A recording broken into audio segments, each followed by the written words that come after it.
군대를 기피하기 위한 목적으로 이 포괄적 차별금지법을 이용할 수 있다고 봐요. 군 병원에 가서 나는 성전환 수술을 해야 되겠다. 그러면 국가에서 그걸 지원해 줘야 된단 말이에요. 오히려 전역시키는 것이 아니라 우대하면서 근무해 줘야 되는 이런 사례가 이제 벌어질 겁니다. 군대 안에는 계급이 존재하기 때문에 남성 간의 성폭력을 당하면 그 후유증은 더 심각하다고 이제 보여집니다.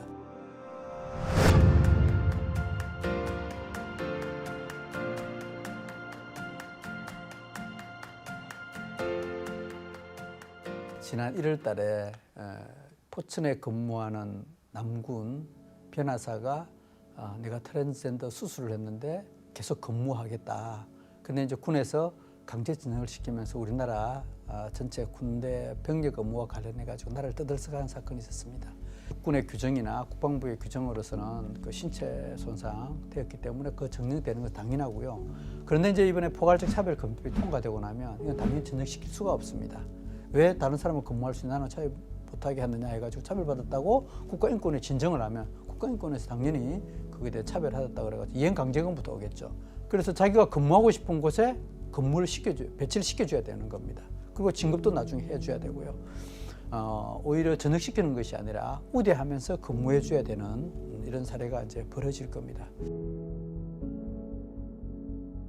저희 이제 바른군인권연구소 측면에 봤을 때는 군대에 가장 크게 영향을 미칠 거라고도 또 보여지거든요.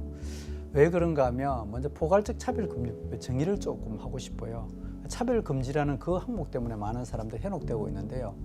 개별적 차별금지법이 아니라 포괄적 차별금지법을 한마디로 좀 더 다르게 표현한다 그러면 성소수자 우대법, 기독교를 제외한 타종교 우대법이라고 이렇게 말하고 싶어요. 제일 먼저 나타날 수 있는 게 군대를 기피하기 위한 목적으로 이 포괄적 차별금지법을 이용할 수 있다고 봐요. 한 가지는 여호와의 증인하면 다른 대체복무를 할 수 있고, 또 한 가지는 성정체성에 혼란을 겪으면 군대를 가지 않을 수가 있습니다. 이 두 가지 문제가 직접적으로 이번에 포괄적 차별금지법과 이렇게 관련이 있습니다. 그러면 지금 같은 경우는 뭐 예를 들어 성전환 수술을 했다든지 좀 이렇게 깊이 들어가야 군대를 안 갈 수 있게 명확하게 되어지는데, 이제는 개인적 감정에 의해서도 내가 여자라고 그러면 그게 인정이 되는 그런 실정이 되잖아요. 그래서 군대에 안 갈 수 있는 그런 필미가 될 수가 있겠죠. 그래서 어쩌면 이 포괄적 차별금지법이 군대를 기피하기 위한 목적으로 충분히 활용될 수 있다. 저는 이렇게 이제 먼저 보여지고 있습니다.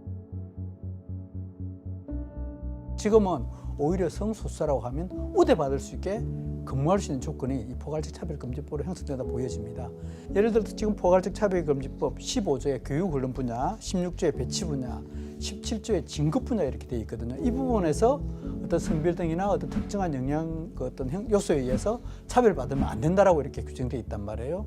그럼 예를 들어서 내가 성소수자라고 주장했기 때문에 혹시 국가에서 또 안 그러면 부대에서 날 차별해서 진급을 누락시키지 않았느냐, 이렇게 이제 국가인권에 제소할 수 있단 말이에요. 이제 그럼 국가인권위원회에서 당신이 그걸 차별하지 않았느냐, 그렇게 하면 증명할 수 있는 방법이 없어요. 그럼 오히려 귀찮아서라도 성소수자라고 해서 오히려 진급을 시켜줄 수 있는, 그렇게 악용할 수 있기 때문에 성소수자가 유리할 수 있게 지금 포괄적 차별금지 악용될 수 있다. 지금 포괄적 차별금지법의 실제적인 집행기관이 국가인권위원회란 말이에요. 국가인권위에 나온 정책을 보면 이런 내용이 있어요. 성전환자에게 국가에서 그 전환 비용을 지원해 주자, 이렇게 계획이 돼 있단 말이에요. 군 병원에 가서 나는 성전환 수술을 해야 되겠다. 그러면 국가에서 그걸 지원해 줘야 된단 말이에요. 그럼 국가인권위원회에서 이걸 지원해야 될 테고, 그래서 국가인권위원회가 포괄적 차별금지법이 붙어버리면 아마 다수의 성소수자들이, 특히 성전환자들이 군대에 와서 성전환할 수 있도록 이 법을 악용할 수 있을 것이다. 네, 그런 것도 보여집니다. 군대 안에 제가 뭐 실제 동성 간에 그 행위하는 거 제가 현역에 있을 때도 참 많이 봤어요. 그러면서 매년 그 동성의 행위로 그 에이즈로 그 HIV 감염이라 그러죠. 감염되는 인원이 연 30명에서 또 많게는 50명까지 나와요. 성소수자들 그 사람들이 주장하는 게 뭔가 하면 서로 합의하에 한 성관계에 대해서는 처벌하면 되지 않는다, 이렇게 이야기해요. 물론 맞습니다. 그거 어떻게 처벌할 수가 없어요. 그런데 군대는 질서가 유지되는 거예요. 계급이 있고 새로운 신병들이 부대에 딱 전입을 가면 굉장히 어색하고 낯설단 말이에요. 그런데 상병이나 고참이 조금 더 잘해주면 금방 거기에 대해서 호감을 느낀단 말이에요. 실제 이제 계룡대 지역에 있는 그 17년도, 18년도에 일어났던 사건입니다. 군의관 대위가 새로 전입 오는 자기 부하를 당일날 데리고 가서 비옥회에 가서 성행위를 한 사건이 있었거든요. 이제 그런 사건이 그 군의관이 나중에 알고 보니까 그 성병에 감염돼 있었어요. 그래서 성병을 옮기는 이런 사례가 있었는데, 이런 같은 경우에도 이 차별금지법에 대해서 그 군의관에 대해 처벌할 수 있는 그런 조항이 이제는 사라질 수 있다는 거죠. 남성 간의 성폭력을 당하면 그 후유증은 더 심각하다고 이제 보여집니다. 군대 안에는 계급이 존재하기 때문에 이런 어떤 현상이 충분히 발생하고 있고, 특히 남성 간의 그런 성폭력은 정말 그 병사의, 또 안 그러면 그 사람의 일생을 망치는 심각한 후유증이 미국의 정신의학회로도 밝혀졌고 또 실제 사례도 이렇게 드러나고 있기 때문에 정말 유념해야 될 사항이라고 보여집니다.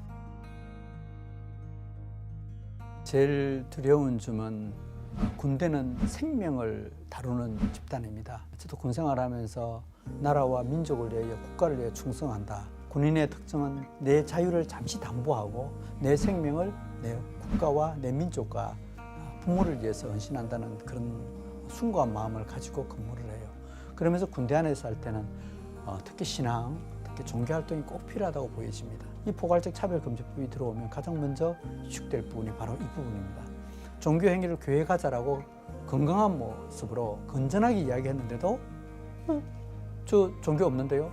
왜 저 차별하세요? 가기 싫은데 계속 이야기하면 저 차별 행위로 이렇게 고발할 겁니다. 이렇게 버리면 더 이상 위축될 수가 없는 거죠. 특히 지금 오늘날 제가 군 목사님들을 통해서 들어보니까 사단급 교회 같은 경우에는 한 10분의 1로 줄어들었다고 그러더라고요.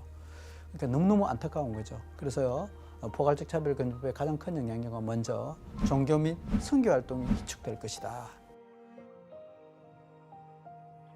교회법하고 세상법하고 붙으면 교회법은 당연히 질 수밖에 없습니다. 그래서 세상법이 이길 수밖에 없어요. 이번에 코로나 사태 같은 경우에도 예배를 드리지 마라 그러면 예배를 드릴 수가 없는 거예요. 이건 세상법이 이기는 거거든요. 그런데 이제 그보다도 또 교회는 더 본질적인 법이 있습니다. 그게 뭐냐면 하나님의 법이라는 거거든요. 하나님의 법은 성경을 기초로 하고 있어요. 그러면 하나님의 법과 세상법이 충돌해서는 어떻게 되어지느냐? 그건 당연히 이제 하나님의 법이 우선인 거죠. 세상의 법은 세상의 권력이나 무기를 통해서 억압은 할 수 있어도 하나님의 법을 대적할 수는 없는 거예요. 지금 포괄적 차별금지법하고 더 우려스러운 것은 하나님의 법이 충돌하고 있는 거예요. 즉 성경과 세상법이 충돌하고 있는 이런 부분이거든요. 그러면 우리가 세상법을 따라갈 수는 없어요. 하나님의 법을 따라갈 수밖에 없는데, 그럼 이때 어떻게 해야 될 것이냐? 예수님께서도 그 베드로가 세상법에 따르고자 할 때 칼을 들고 말구의 길을 자르듯이 길을 잘랐잖아요. 그런데 예수님께서 말씀하십니다. 다시 길을 붙여주면서 칼을 든 자 칼을 망한다고. 그렇다고 우리가 폭력이나 무기를 들고 싸울 수는 없어요. 그냥 핍박을 오면 핍박을 받을 수밖에 없고, 저희들이 핍박을 받지 않게 해서 지금 우리의 자유를 지키고 우리의 말씀을 지키기 위해서 싸우듯이 우리가 그게 들어오면 막을 수밖에 없습니다. 그래서 주님께서도 이제 그렇게 말을 했죠. 을을 위하여 핍박을 받는 자는 복이 있다고. 천국이 저희 것임이라고. 이번에 포괄적 차별금지법이 통과되면 저희는 핍박을 받을 수밖에 없습니다. 그러나 우리가 세상법에 대해서 비록 핍박은 받지만 하나님의 법이 훨씬 더 절대 우위에 있고 그 법을 우리가 따라야 한다는 것을 분명히 명심했으면 참 좋겠습니다.